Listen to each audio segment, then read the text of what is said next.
My name is Julian Hart, and for the better part of 8 years, I've been a ghost in my own marriage.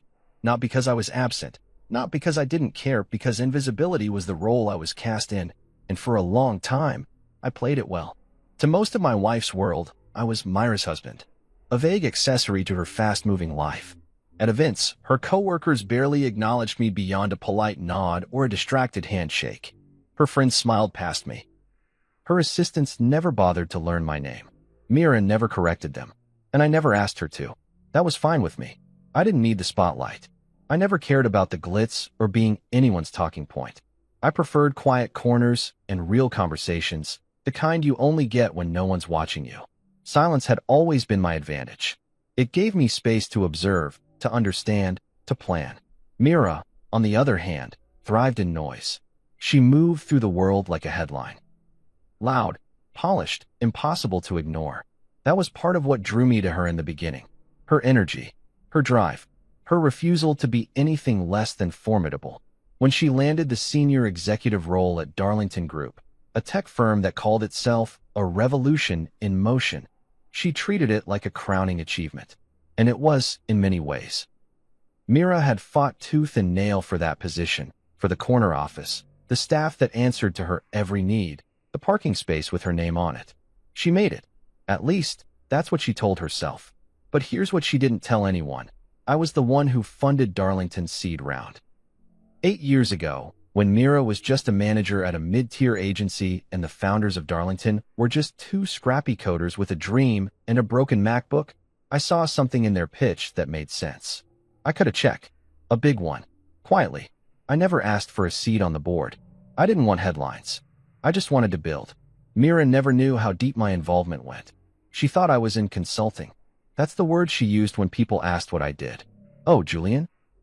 He's in consulting," she'd say with a dismissive smile, the same one she used when she corrected a waiter or shut down a subordinate in meetings.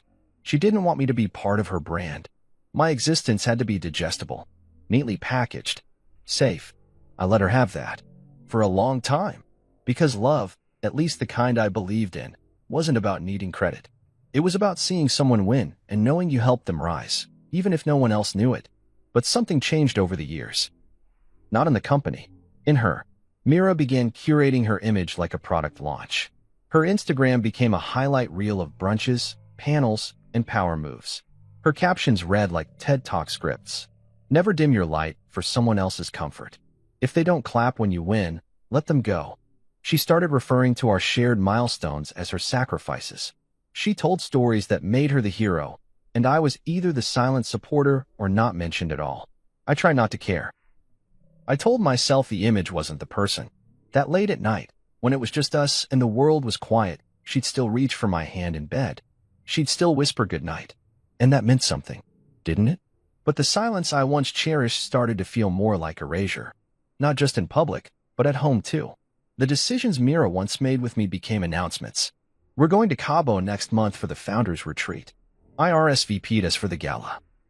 I told them you might help with setup." I was no longer part of the plan. I was background, set dressing, a placeholder in a story that no longer needed me. Until the invitation came.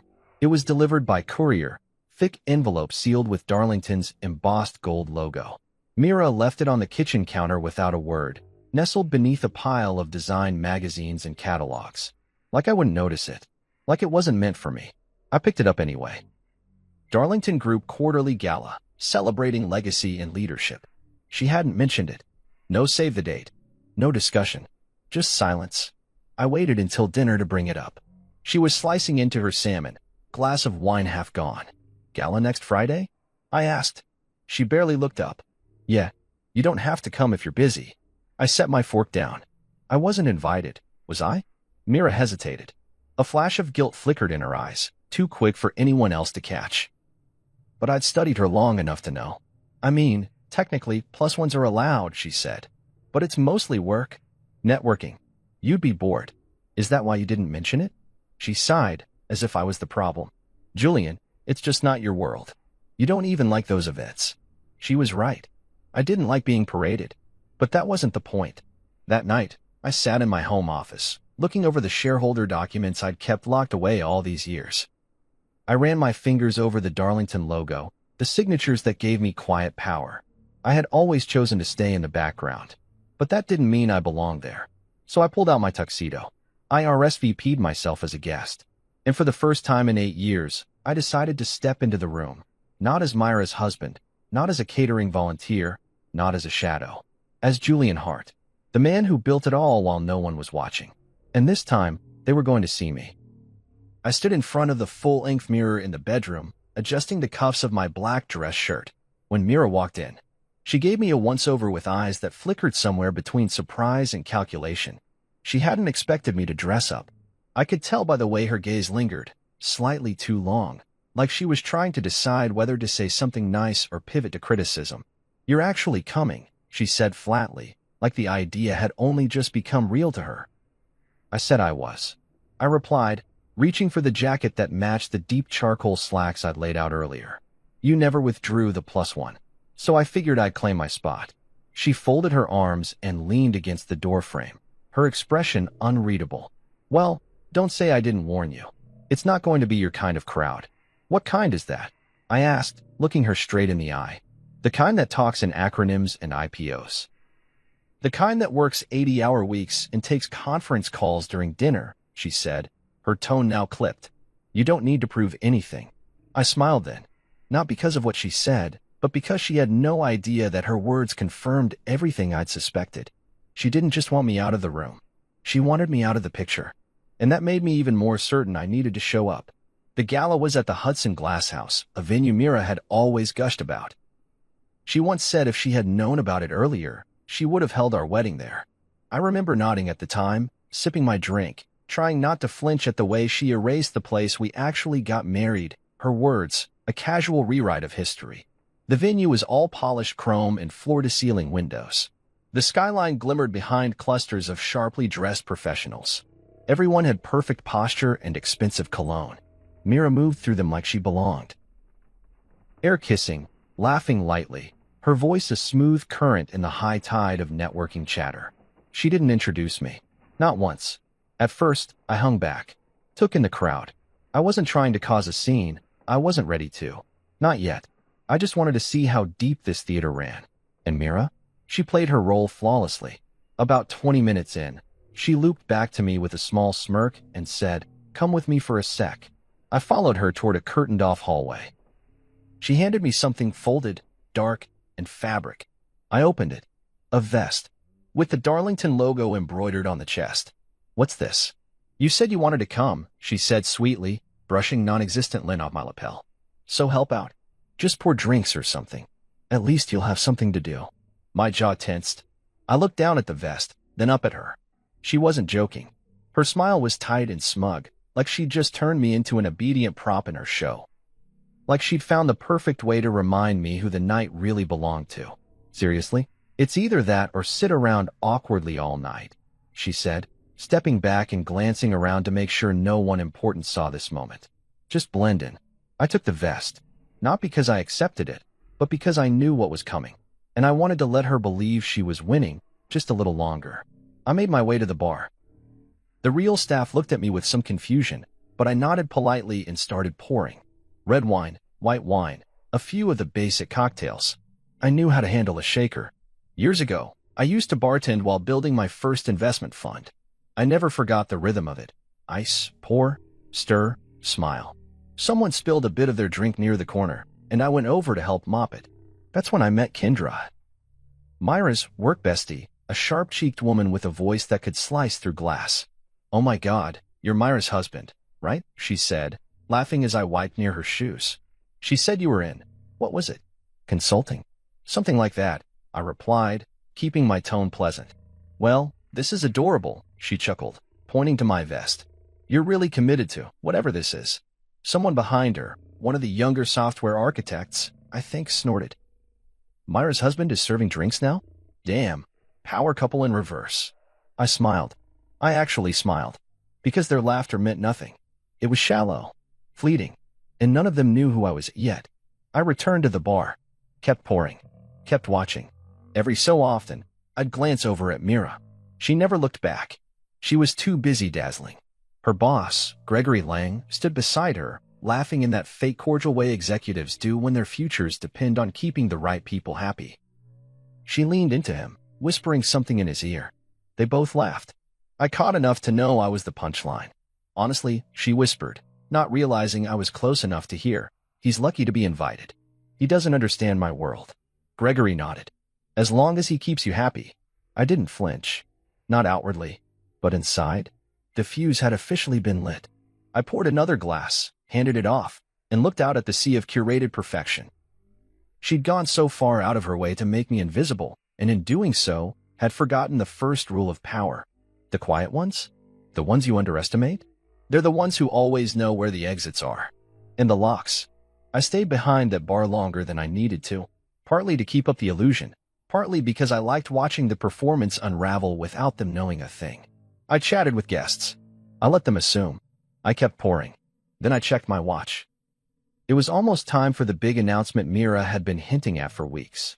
Something about new directions and deep gratitude for their success. And in that moment, I knew exactly how I'd reclaim every inch of space she tried to shrink me out of. I didn't need revenge. I needed revelation. They would all know my name. And not because Mira handed it to them. Because I was about to take back everything, with a smile and a microphone. The night swelled around us like a carefully tuned orchestra. The clink of champagne flutes, the muffled beats of background jazz, the occasional ripple of laughter over industry jargon and six-figure deals. I stood behind the bar, vest still on, hands still moving. If anyone had looked closely, they would have seen how steady they were. I wasn't angry. I wasn't nervous. I was patient, controlled. I'd waited years to be underestimated this thoroughly, to be hidden in plain sight while the people around me performed their self-importance with choreographed precision. At exactly 8:45 p.m., Mira took the stage. Spotlight shifted and landed on her like she was born for them. She walked up to the podium in a sleek, metallic dress, silver with structured shoulders, bold and blinding. People clapped, some even whistled. She smiled that perfect, rehearsed smile. The one that made her look grateful without seeming soft. She tapped the mic twice. Good evening, everyone. I want to thank you all for being here tonight as we celebrate the incredible growth, innovation, and impact we've made at Darlington Group over the last quarter. A few cheers rose from the back. Someone yelled, Queen Mira, and a wave of laughter followed. She basked in it. Let the praise settle around her like perfume. Then she launched into her speech. She spoke of long nights, strategic partnerships, sleepless weekends, sacrifice. She name-dropped board members, gave shallow praise to mid-level directors. She talked about Darlington as if she had built it brick by brick, with her own bare hands and some divine spark of genius. What she didn't mention, not once, was me. Not the investor who took the risk when Darlington was just a slide deck and a dream. Not the man who funded its survival through 3 near failures and 1 painful restructure. Not the partner who stood quietly in the background while she used the front row. I leaned against the side of the bar, arms folded, listening as she said, success doesn't happen in silence. It happens in boldness, in courage, in vision. That one stung, but I didn't let it show. The applause swelled as she raised her glass. To all the visionaries in the room, thank you for building this future with me. She toasted the crowd. People mirrored her, clinking glasses with excitement and entitlement. I took a sip from a bottle of water behind the bar. Mira stepped off the stage, clearly pleased with herself. She made her way toward Gregory Lang, her boss, her mentor, and, if the rumors were even half true, her biggest fan. I noticed the way she leaned in again. The way her voice dropped to a conspiratorial whisper, just loud enough for those close by to hear, including me. Honestly, she said with a chuckle, he's lucky to be invited. He doesn't understand my world. Gregory, smug and pink-faced, gave a knowing nod. As long as he keeps you happy. And then Mira turned her head. She saw me. For just a second, her eyes met mine. And in that instant, I saw something flicker in her expression. It wasn't guilt. No, she'd left that emotion behind a long time ago. It was discomfort. The cold realization that I'd heard her. That I wasn't as far away. Or as checked out as she'd hoped. But she didn't flinch. She just gave me a half-smile. The kind people give their doorman when they forget the name. I smiled back. Full. Confident. The kind of smile that says, you just stepped into my office. Gregory turned to raise a glass in my direction. To the man of the hour, he said jokingly, clearly not realizing what he was implying. Nice purse tonight. A few people laughed. Mira laughed too, tight-lipped and sharp. Let's hope he sticks to cocktails and not quarterly reports, she added, just loud enough to sting. I nodded once. Said nothing. Let it sit. It was important they stayed this unaware. The greater the performance, the greater the shock. A younger guy, probably from marketing, wandered up to the bar and nudged me. Hey, man, you're killing it back here. Seriously, best margarita I've had at one of these stuffy things. Are you with a catering agency? I looked at him for a beat too long. You could say that. He nodded, completely missing the undertone. Nice. Well, if you got a card, I'd love to bring you on for some private events. I smiled again, handed him a drink, and said, You'll be hearing from me. 10 more minutes passed. I checked my watch. 9:15, I knew what was coming next. A surprise announcement Mira had hinted at for weeks. Something about deep appreciation for the people behind Darlington's success. The irony made my teeth ache. From the edge of the room, I spotted the event coordinator speaking with a Darlington director. She glanced toward me, toward the bartender, and I saw her nod. Time. I slipped off the vest, folded it neatly, and placed it behind the bar. Then I walked calmly toward the side door that led to the events operations office. I'd already coordinated with the real host weeks ago, through a business associate who owed me a favor. All I had to do was give the signal. The lights dimmed slightly. A single mic illuminated on stage. And just like that, the room shifted again. The MC, a thin man in a velvet jacket, tapped the mic. Ladies and gentlemen, we have a very special announcement this evening. A surprise guest. A man whose quiet investments helped birth what Darlington Group is today. The original believer. The one who funded the dream. Please welcome Mr. Julian Hart. The silence was thick, like the breath before thunder. I stepped out from the shadows. And Mira turned around. Her smile froze. Her hand clutched her glass like it might shatter. Gregory blinked twice. Julian Hart, he repeated, as if trying to match the name to the man he'd seen pouring his drink 30 minutes ago. Mira laughed nervously. Wait, my husband just happens to share the same name, but I was already walking to the stage, already straightening my cufflinks, already halfway to the mic. The MC stepped back. I took the mic in one hand. The lights warmed my face. I looked around the room and let the silence stretch just long enough for people to shift uncomfortably. Thank you for the warm welcome, I said calmly, voice steady. And Mira, thank you for letting me help tonight. It's been illuminating. I smiled gently. The crowd was dead quiet, and that was only the beginning. The silence that followed my words wasn't the stunned kind. It was surgical, heavy, clean, like the room collectively forgot how to blink. Mira stood frozen near Gregory Lang, her eyes darting between me, the microphone, and the branded vest I had left folded at the bar. For a woman who prided herself on controlling every narrative, she looked like someone who just realized the story had been rewritten, without her permission and right under her nose. I let the silence hang a few more seconds, not because I was savoring the discomfort, though part of me was, but because silence has weight, and tonight, I needed every word to land like thunder. I scanned the faces in the crowd. Some looked confused, others amused, and then there were the few who began to realize they'd missed something important. Like Kendra, who now wore a stunned kind of respect, the same way a gambler looks at someone who bluffed and won the pot with a pair of twos. Most of you know Mira Hart, I said, finally continuing, Darlington Group's powerhouse. The face of innovation, the voice of vision, the relentless force behind the company's growth. And she deserves every bit of that recognition. But tonight isn't just about Mira. It's about all the people who built this foundation, those you know, and those you've never seen. I glanced at Gregory Lang. He wasn't smiling anymore. And if I may reintroduce myself, my name is Julian Hart. I'm not just Myra's husband. I was the first investor in Darlington Group. I took a leap before your favorite seed round article hit TechCrunch. 8 years ago, when the pitch deck was made in PowerPoint and the business plan fit on a napkin, I believed. Murmurs swept through the room like wind through dry grass. The kind of noise that's more dangerous than a shout, because it meant the audience was now alive, alert, awake. And Mira? Mira had gone pale.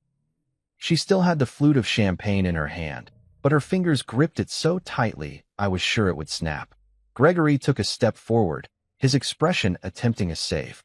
"Wait, you Julian Hart? You're that Julian Hart?" I gave him a tight nod. "The very one. We've exchanged emails through intermediaries over the years. I never made it to the board meetings because, well, I didn't need a seat to steer a ship I already owned." He opened his mouth, then closed it again. I didn't let him recover. Not yet. I've been content staying behind the curtain, watching this company grow, watching the team evolve, watching Mira shine. But I think it's time for some clarity. Tonight marks a new chapter. I've decided to expand Darlington Group's leadership team, starting with a restructuring process I believe will set us up for the next decade of scale. That was the real bomb. The restructuring. The kind of word that makes executives sweat and mid-level managers check their inboxes the next morning with trembling hands. I looked at Mira then, really looked at her. She was no longer performing. She wasn't posing, smiling, or calculating angles. Her eyes met mine, and behind them, I saw fear. Not of me, but of the truth. She had built an entire world pretending I was a footnote, and now she was realizing I had been the author all along. "I'll be releasing a formal memo tomorrow," I said, lowering the mic just slightly. "But tonight, I just wanted to say thank you. To all of you. And to Mira, thank you for letting me help." The last line was deliberate. I even said it the way she'd said it earlier in the evening, when she tossed me that branded vest like it was a towel for the help. I saw a few faces twitch, a few mouths cover poorly concealed grins.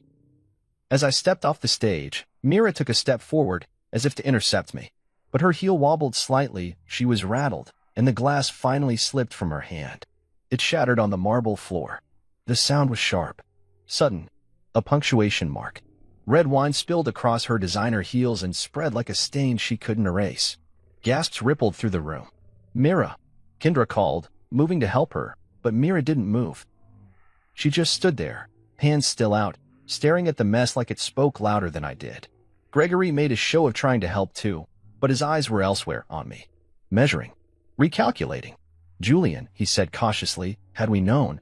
I cut him off with a simple wave of my hand. "You'll get the memo in the morning." I kept walking. No fanfare. No gloating. Just the quiet certainty of someone who didn't need applause to know they'd won. As I passed the bar, the same young guy who'd asked if I catered private events gave me a stunned nod. "Dude, you really undersold yourself." I shrugged. "Just blending in." Behind me, the party struggled to reboot. The music stuttered. Someone tried to restart a toast, but the mood had shifted. The illusion had shattered right alongside Myra's glass. Outside, the air was cooler than I remembered. Crisp. Clean. I unbuttoned the jacket I'd worn under the vest and walked toward my car parked a few blocks down. I didn't need a limo or a chauffeur. I needed distance. Perspective. As I slid into the driver's seat, my phone buzzed. A text from Mira. What the hell was that? I didn't reply. Not because I didn't have words, but because for the first time in a long time, silence wasn't something I had behind. It was a message all its own. There's something fascinating about watching a lie crumble in real time. It doesn't fall all at once like in the movies. No, it buckles at the corners first. Hairline fractures you only notice if you're paying close enough attention, if you've lived in the shadow of the lie long enough to recognize its flaws. That night, Myra's lie cracked wide open the moment that glass slipped from her hand and shattered against the marble floor. The red wine, Merlot, I think he spread slowly across her shoes, her hem, the pristine tile, like a stain blooming in silence. No one rushed to mop it up. No one said a word for what felt like a full minute. Just eyes, all on her, and by extension, on me. I didn't turn back. I didn't gloat or stay to see who would offer her a napkin or awkwardly whisper support into her ear. The moment was over. My message had been delivered, and now the real work would begin. The next morning, I showed up at the Darlington Group offices. Not through the back elevator or a side conference room, but through the front entrance with the name, Julian Hart, already updated on the building's access panel. The security guard gave me a look like he recognized me, but couldn't place me. I smiled and nodded. "Good morning," I said, heading to the 24th floor. It was 8:32 a.m. Mira usually arrived closer to 9 o'clock. I wanted the first 30 minutes. I wanted the quiet before the office figured out who I was. I walked through the open concept space filled with glass partitions and steel accents, passing assistants who greeted me like I was a new vendor or a very overdressed IT guy. In the executive wing, I found her office. Door closed. blinds drawn, her name still engraved on the brushed metal plate outside. Mira Hart, Executive Vice President. I took a breath, tapped the door once with the back of my knuckles, and entered without waiting for permission. She was there, early for once. Still in the same heels from the night before, but with a blazer thrown over a silk blouse. No makeup. Eyes swollen from a night of unanswered questions in a mirror she likely didn't enjoy facing. "You had no right," she said before I even fully stepped inside. I closed the door gently behind me. "I had every right. You ambushed me." "I corrected the record," I replied, walking toward the desk. I didn't sit. I wanted her to feel the full weight of my presence. "You embarrassed me in front of my team, in front of my boss, in front of the same people you let believe I was a bartender?" Her mouth opened, then closed. She stood, slowly, her hands braced on the edge of the desk like she needed to steady herself. "I didn't mean to. It wasn't supposed to go that far." "No," I said. "It wasn't supposed to go public." Mira turned away, walked to the window like she couldn't handle the way I was looking at her. I used to love watching her when she stood like that, strong back, chin slightly up, like the city was hers to command. But now it looked like someone bracing against the inevitable. "This was my job, Julian. My place. You should have let me handle it." "And what exactly were you handling?" I asked quietly. "Your image? Your lie." "It wasn't a lie." "He doesn't understand my world?" I quoted. "You said that. To Gregory. To your friends. You told them I was lucky just to be invited." She turned then, slowly. Her eyes filled with something I couldn't quite name shame, maybe. Or fury. Sometimes they look the same on someone who's been exposed. "You made me look weak." "No, Mira," I said calmly. "You made me look weak. For years. And I let you. Because I loved you. Because I wanted to see you win, even if I had to lose quietly." She stepped closer. "So what now? You're going to kick me out? Strip everything away? What? Fire me in front of the company?" I reached into my coat and pulled out a sealed envelope. Set it on the desk. "I'm offering you a role in community outreach. Entry level. A chance to rebuild." Her laugh was bitter. "You're demoting me?" "I'm giving you a choice," I said. "You can walk away, or you can stay and learn what it means to build from the ground up, like I did. Like we all had to." She stared at the envelope like it was radioactive. "This is petty." "No," I replied. "This is balance. You were the face of this company, Mira. Now I need someone to be its heart." She shook her head, stepping back like she couldn't believe any of this was real. "You can't be serious. You start Monday." And with that, I turned and walked out. The reaction spread through the building before noon. No memo was needed. Eyes followed me now. Respectful. Curious. The smirks were gone. Even Gregory Lang's assistant sent over a meeting request titled "Private Follow-Up with Mr. Hart." For once, no one laughed when they said my name.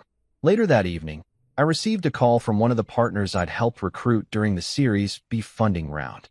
He congratulated me, told me how long he'd waited for this shift. "It's poetic," he said. "She kept saying you were in consulting." Well, this is the most brilliant consultation I've ever seen. I hung up and stood in the middle of the foyer at home. Mira wouldn't be coming back there, not the same way. She'd signed the deed over in our early years, back when we were building a future instead of a brand.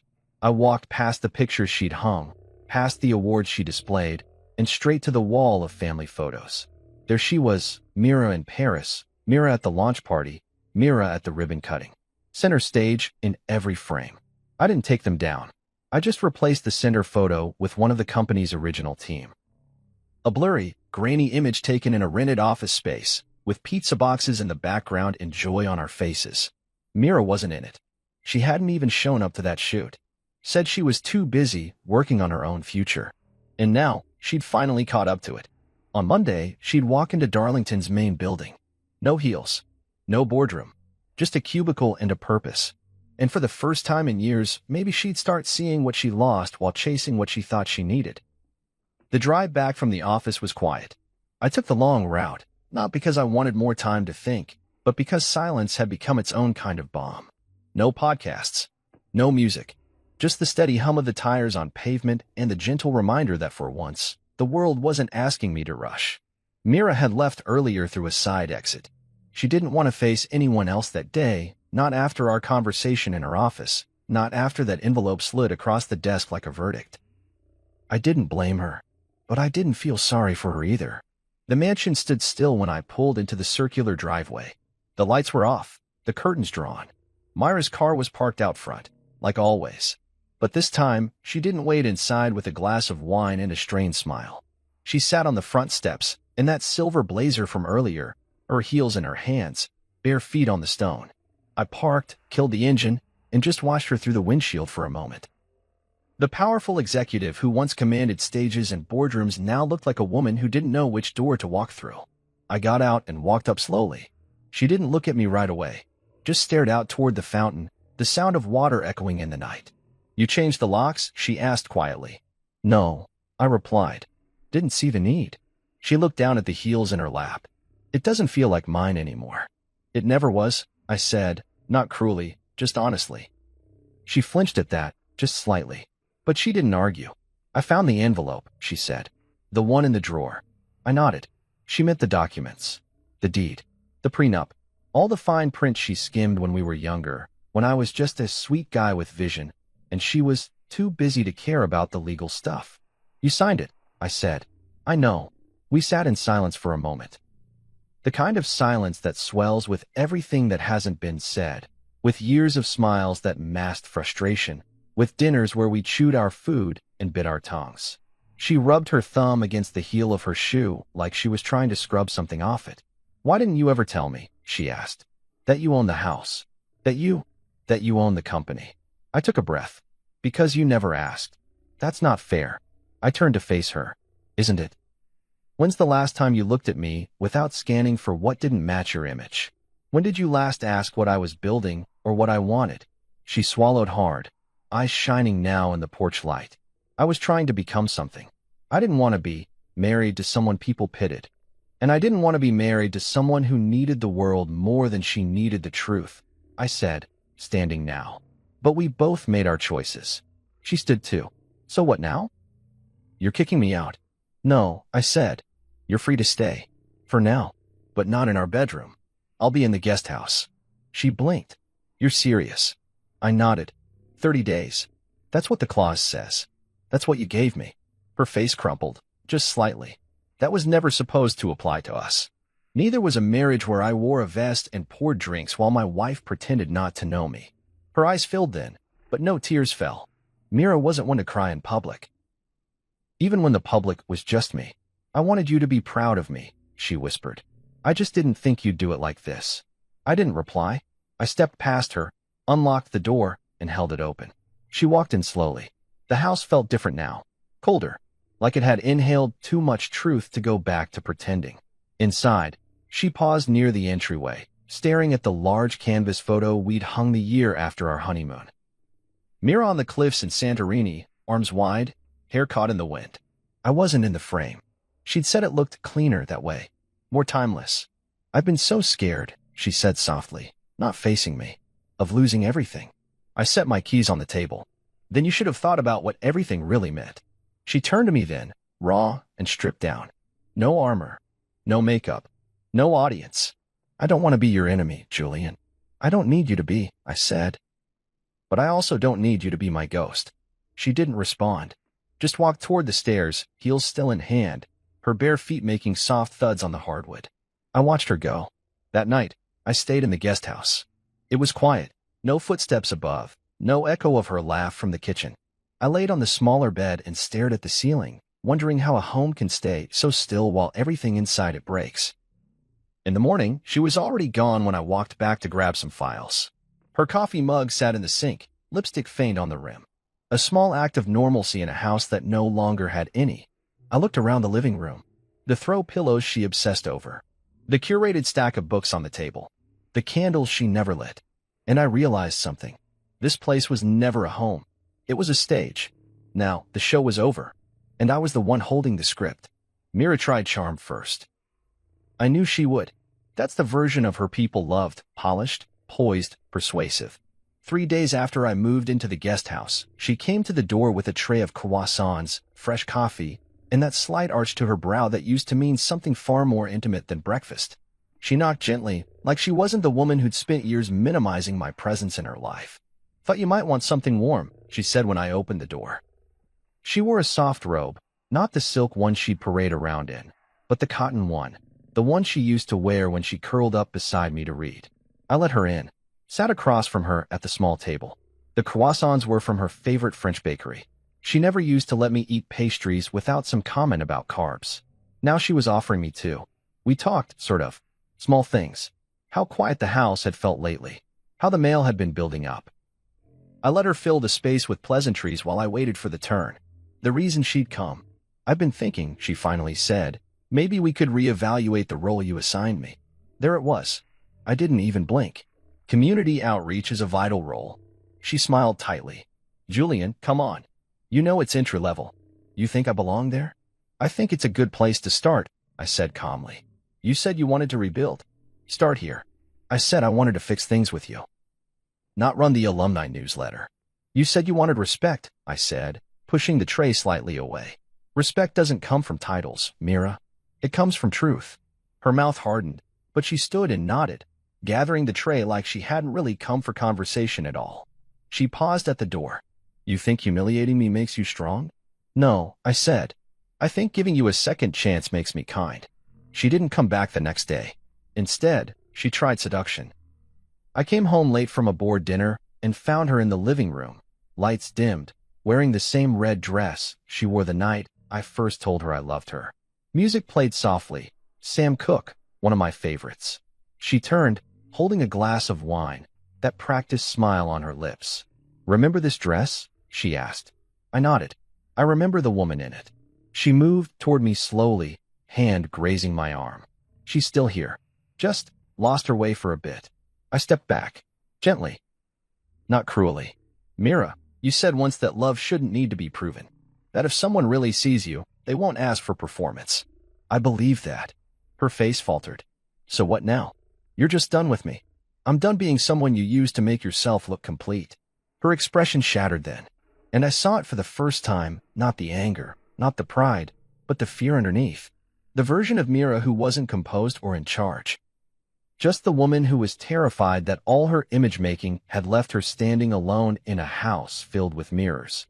She didn't say anything else that night, but 2 days later, the rage arrived. It came sharp, unfiltered, and without ceremony. I was walking into the Darlington building when she caught up to me at the elevator. You made a fool of me, she said, eyes wild. You humiliated me in front of everyone. I let the elevator doors close before I answered. No, Mira. I just stopped shielding you from the reflection. She pointed a finger at me. You wanted to ruin me. Don't pretend this was noble. If I wanted to ruin you, I said slowly, you'd already be out of this company, out of that house, and out of every social circle that still returns your calls. I gave you grace. You just never recognized it. She didn't follow me upstairs. Instead, that afternoon, her nameplate was quietly removed from the boardroom wall. No announcement. No ceremony. Just gone. A few of the staff noticed, whispering about it near the elevators. Kendra, in particular, looked like she didn't know which side to land on anymore. 1 minute, she was gushing over Myra's leadership. The next, she was complimenting my vision in meetings. By the end of the week, Mira reported to a new desk. No window, no assistant, no private lounge access. Just a workstation near the interns, a phone line, and a company email account that no longer auto-forwarded to the executive server. And the photos? That was the final unraveling. Darlington had a wall, what they called the legacy calendar. A row of framed photos showing key milestones, key players. Mira was in 8 of them. Launch parties, press tours, award galas. Always front and center, always mid-laugh, hand on someone's shoulder like she owned the room. I ordered new prints. The design team was quiet when I gave the directive. They didn't ask questions. They just nodded and returned a few hours later with a box. I stood in the hallway myself when they took the old frames down. I held them in my hands. Saw the woman I once loved in every picture. Beautiful, commanding, alone, even when she was surrounded by people. I kept one, the very first one, before the PR makeover, before the tailored speeches. She was smiling genuinely in that photo, head tilted, hair messy, holding a clipboard and laughing at something off camera. I slipped it into a drawer in my office. When Mira walked by the wall later that day, she stopped. She stared at the new calendar, new faces, new moments. Her absence was loud. She turned slowly and caught my eye through the glass door. She didn't cry. She didn't scream. She just nodded once and kept walking. That night, I stood in the hallway of the house as she packed more boxes.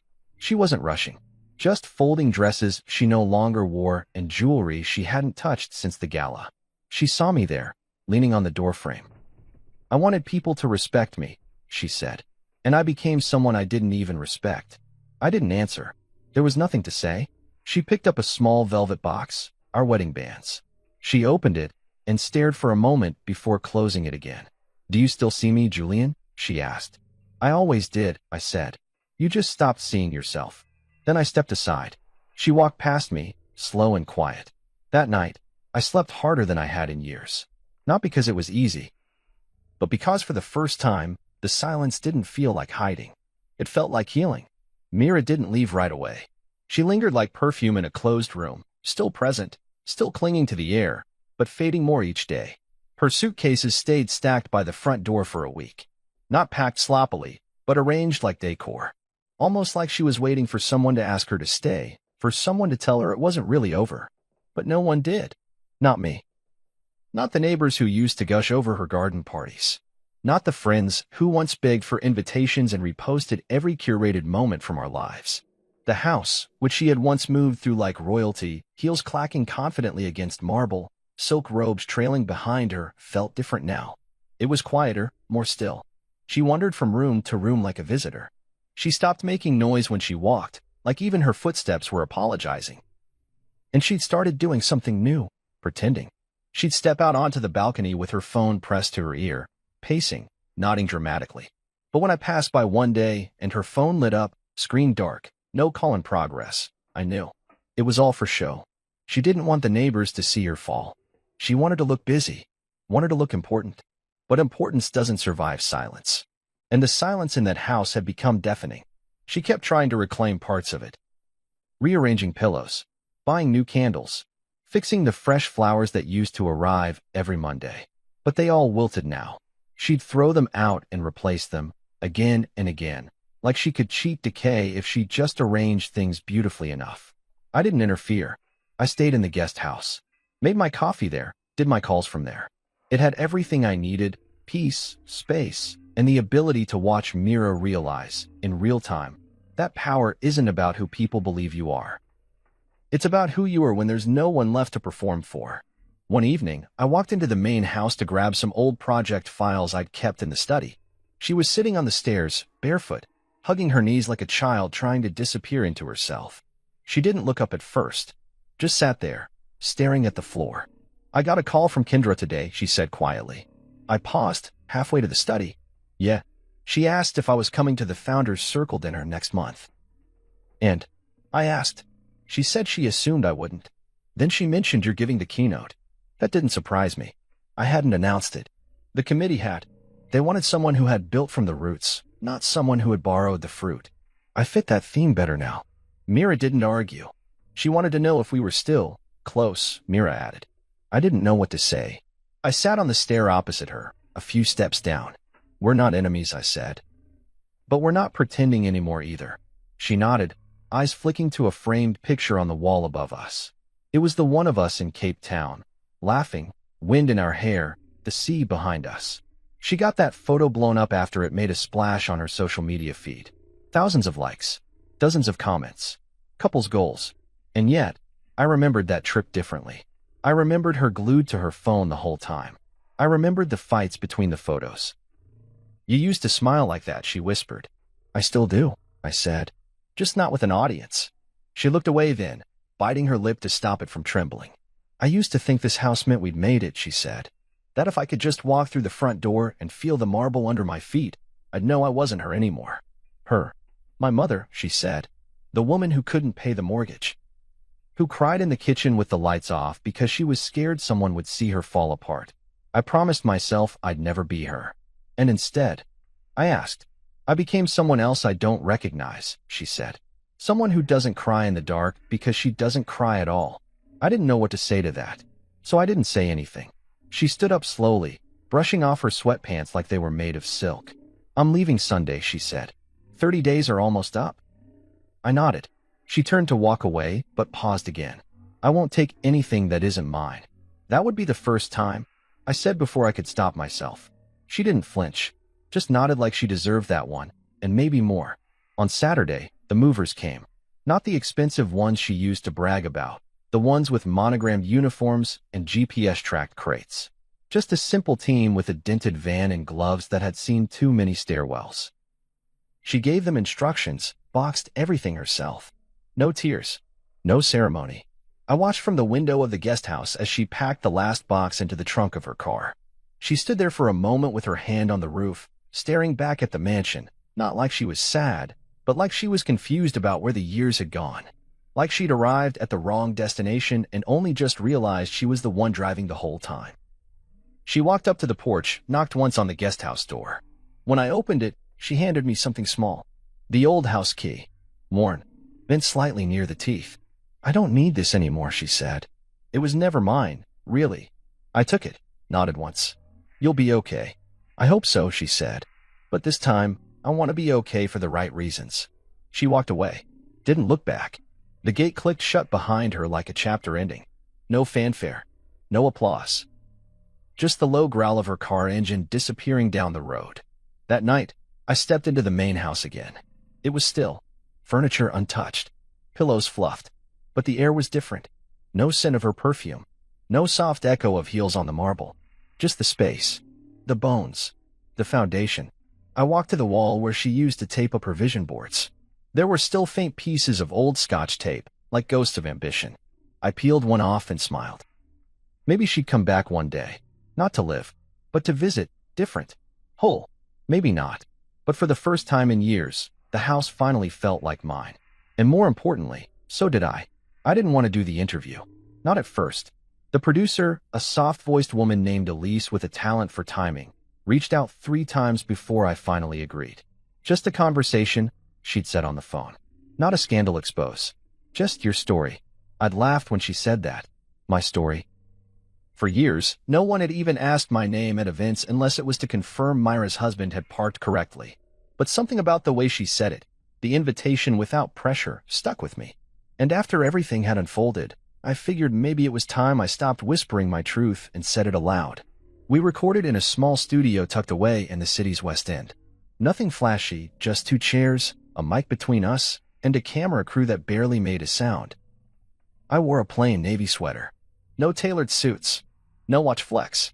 I wanted this to feel real. Grounded. Not a performance. Elise started soft. Asked about my background. My early days working odd jobs to save for seed investments. She was good at what she did, listened with intent, steered the conversation gently. And for the first 30 minutes, it was like a dam opened. I talked about building in silence. About risking everything on Darlington when all I had was instinct and an unshakable belief in the product. I talked about the people who told me I was crazy, about the months I lived off canned soup and stretch-thin rent, about how every success Mira claimed as her own had started in my late-night spreadsheets. Then came the part she'd been circling from the start. "And your marriage?" she asked gently. "There's been a lot of talk recently about what went on behind the scenes." I didn't flinch. I took a breath, nodded. "I loved her," I said. "Let's start there. I loved Mira when we had nothing but hope. I loved her through every stage of becoming. Even when she started to disappear behind the version of herself she thought the world wanted." Elise leaned forward slightly. "So why keep everything secret for so long? Your role, your ownership, your influence. Why stay in the shadows?" I looked at the floor, then back up at her. "Because I wanted to see who'd love me when I had nothing to prove." That was the line. I didn't know it at the time, but when the episode dropped 3 days later, that was the clip that went viral. That sentence, cut with perfect timing, my voice low, the music swelling underneath it, landed like a quiet truth in a world of noise. It started on Twitter, then Instagram, then LinkedIn, of all places. Some people build with you. Others just pose for the pictures. Another clip. Another wave. The views passed 10,000, then 50, then 100. Comments poured in. From young founders. From husbands. From women who said they'd never considered the quiet one in the relationship before. Suddenly, I wasn't just Julian Hart, the man behind the money. I was a symbol of quiet strength, of reclamation, of someone who didn't need to scream to be heard. My inbox flooded. Podcasts, TEDx talks, investment forums. People wanted more of the man who watched from the background, then walked into the frame without raising his voice. Mira saw it too. I knew she would. The internet doesn't let you look away, not when you're still on its radar. She texted me the morning the clip hit 3.2 million views. I deserve that. Just those words. No defenses. No sarcasm. I stared at the message for a while before I responded. You deserve the truth. I just finally gave it to you, out loud. She didn't reply. But a few hours later, I received a package at the guest house. No note. Just the framed photo from our Santorini trip. The one that used to hang in the main hallway. She must have taken it with her when she left. But now, it was back. I didn't hang it up. I didn't throw it away either. I stored it in a box in my closet. A reminder, not of her, but of what happens when you let silence replace sincerity. 2 weeks later, I hosted a charity gala. It was the same type of event Mira used to dominate. Elegant, high profile, full of people who measure worth in net figures and applause volume. But this one was different. I didn't want glamour. I wanted intention. We raised $600,000 for underserved youth programs in tech. I poured drinks that night, too, just for a few minutes. Just for fun. One of the guests, a CFO from a Fortune 500 company, raised a glass and said, "You're the CEO with the steady pour, huh?" I laughed. Something like that. And then someone else said, "You made silence a strategy." But it wasn't a strategy. Not really. It was survival. It was patience. It was knowing that not all storms require thunder, some just need time. After the event, I stepped out onto the rooftop terrace, the city glittering below. Elise joined me. She smiled, sipping a club soda. "You changed a lot of minds with that interview," she said. "I didn't mean to," I replied. "I just stopped protecting the lie." She nodded. Sometimes that's all it takes. A few feet away, someone was playing a slow jazz set. The kind of music that makes you feel like things might turn out all right, even after everything's fallen apart. And in that moment, I realized something. This peace, this clarity, this ability to stand in a room and feel full without needing to dominate it, that was mine. I had earned it. Not through revenge. Not through dominance. Through presence. Through truth. And finally, through voice. The first Monday after the interview aired, I walked through the front doors of Darlington Group, not with a performance in mind, but with purpose in my chest. There were no flashing cameras or fanfare, just people, employees, interns, executives, who now looked at me a little differently. Not with fear, not with exaggerated admiration, but with the kind of quiet, level respect that lands only after the truth settles into people's bones. I passed by the reception desk. Lisa, the front desk manager, gave me a wide smile and a coffee I hadn't even asked for. "Black. 2 sugars. Right," she said. I nodded, grateful, and continued toward the elevator. On the ride up, a junior product manager leaned in slightly and said, "I saw the clip. The one about silence. My dad sent it to me. Said, this is what integrity looks like." I thanked him without making it awkward. That was the thing now. I didn't need to explain myself. The story had already done that. People finally saw me for who I was, and ironically, it was by not trying to be seen that they noticed. When I stepped off on the executive floor, I passed the conference room where Myra's photo once hung. The new board wall looked clean, honest, balanced. Some of the original staff had been restored to it, faces who'd done the heavy lifting behind the curtain for years without applause. I told the team we were resetting the culture. No more crown chasers, I'd said in the last executive meeting. Only builders. I reached my office and settled into the chair behind the glass desk, the skyline draped behind me like a reward. But I didn't feel victorious. I felt present, and that was more valuable than anything else. Later that afternoon, we hosted a mid-quarter town hall in the Central Lounge. There were nearly 200 employees on site that day, with more dialed in remotely. The entire room had a different energy now. Not nervous, not transactional, but open. I walked on stage without a cue, without scripted notes. Just a stool, a mic, and a glass of water. I used to stand in the back of these rooms, I said, not because I was shy, but because I believed the loudest person wasn't always the wisest. I still believe that. But silence, real silence, is only meaningful when it's not hiding truth. They were still, attentive, not because they feared me, but because they understood the weight of what had happened. The kind of transformation that doesn't come from quarterly results, but from accountability. I won't waste your time with fluff, I continued. We're restructuring how we value people here. Titles will mean less. Execution will mean more. Image will matter less. Integrity more. And every department will have a direct line to leadership. Not through filters. Not through applause. Through substance. I took a breath and smiled. Now, that said, the wine at the holiday party will still be excellent. That got a laugh. A real one. I ended with this. I believe in quiet strength. But let me be clear, if you ever feel unseen in this company, speak. Your voice matters. And if no one listens, come find me. I promise, I will. The applause that followed didn't feel like fanfare. It felt like agreement. Like trust. After the town hall, I wandered into the event prep space where staff were organizing for a charity auction we were sponsoring the next weekend. I picked up a tray, helped move some folding chairs, and cracked a few jokes with the volunteers. They seemed caught off guard at first. The CEO was handing out name tags and adjusting light settings. But I liked it that way. I liked reminding people that leadership doesn't float above, it walks among. That evening, we held a private fundraiser in the rooftop lounge. Only key investors, board members, and a few select guests were invited. I wore a simple black blazer, no tie, no cufflinks. Just a bottle of wine in hand and the easy confidence of a man who no longer had anything to prove. I made the rounds, poured drinks, laughed lightly with the old-school board members who used to mistake me for Myra's assistant.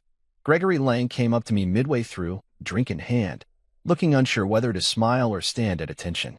"Julian," he said, "that was quite a month." I raised my glass. "Clarity usually is." He chuckled weakly. "I underestimated you." "I know," I said. "That's what made it work." He nodded and walked off. That was enough closure for me. Just before the night ended, I found myself alone at the bar with one of the new scholarship interns, a 19-year-old named Darnell from Brooklyn. He'd been shadowing the product team all month and asked to meet me. "I watched your interview 3 times," he said. "The way you said, some people build with you. Others just pose for the pictures, man, that hit. My mom cried watching it." I smiled at him. That line wasn't meant to hurt anyone. Just to remind myself what kind of man I want to be. He looked down. "I want to be that kind too." "You already are," I told him. "Just keep listening. And don't let silence turn into self-erasure." He nodded slowly, then smiled like he'd been handed something bigger than advice. I stayed after everyone else left. Cleared a few glasses. Tossed napkins. The bartender tried to stop me, said, "Mr. Hart, we've got this." But I shook my head and kept wiping the counter, because I remembered what it felt like to pour for a room that laughed at me. And now, I poured for the memory, not out of revenge, out of return, out of full circle. That night, I walked back into my home, my actual home. The air felt different now, balanced, no tension hiding in the corners. I poured myself a single glass of wine and sat on the back porch, the city lights flickering behind the hedges. I thought about Mira. Not with hate, not even with sadness, just with clarity. We'd written a long chapter together, but I was writing a new one now. And this one was mine from the first word.